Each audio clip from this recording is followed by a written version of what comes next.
Olá pessoal, nós vamos continuar nosso mini curso falando sobre os splitters. Apesar de a gente não ter colocado eles na nossa imagem da rota do provedor, eles fazem sim parte dela. Eles vão ficar dentro da nossa CIO e da nossa CTO, que a gente já teve as duas últimas aulas. Então, espero que vocês gostem e fiquem ligados.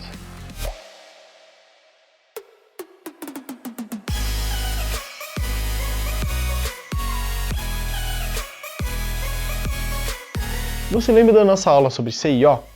Nessa aula a gente falou um pouco sobre a fusão da fibra e sobre a splitagem.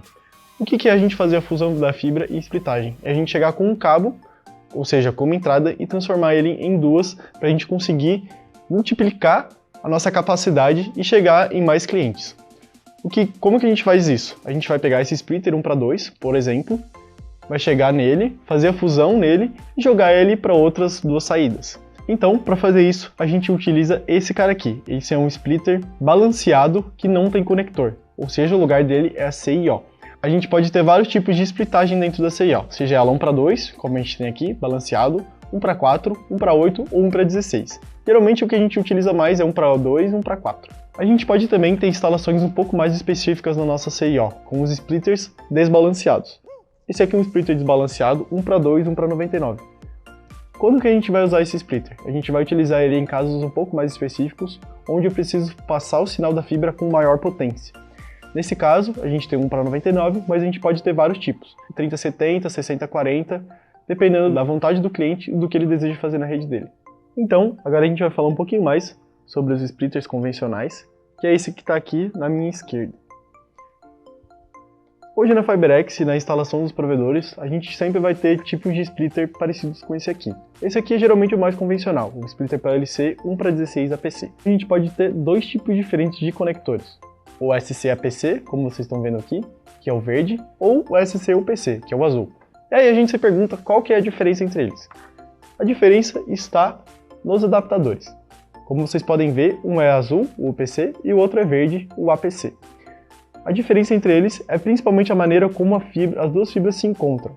Ou seja, no APC a gente vai ter um grau de diferenciação do encontro das fibras. Então, vai entrar um conector aqui e o outro aqui, e aqui a gente vai ter um grau de diferença na fibra que faz a conexão ser melhor. Ou seja, a nossa conexão é um pouco melhor do que no UPC.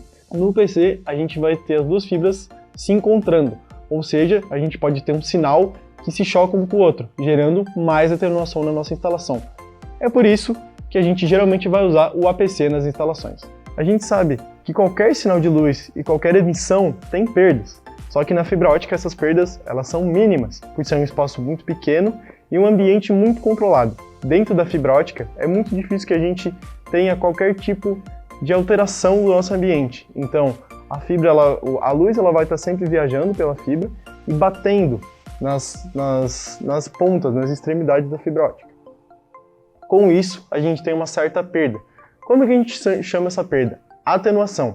A atenuação ela é medida em decibéis por quilômetro e ela serve para justamente medir essa perda que a gente tem no caminho da fibra ótica até a casa do cliente. Por que a gente precisa se preocupar com a atenuação? Essa atenuação ela pode alterar a qualidade do sinal que chega na casa do cliente.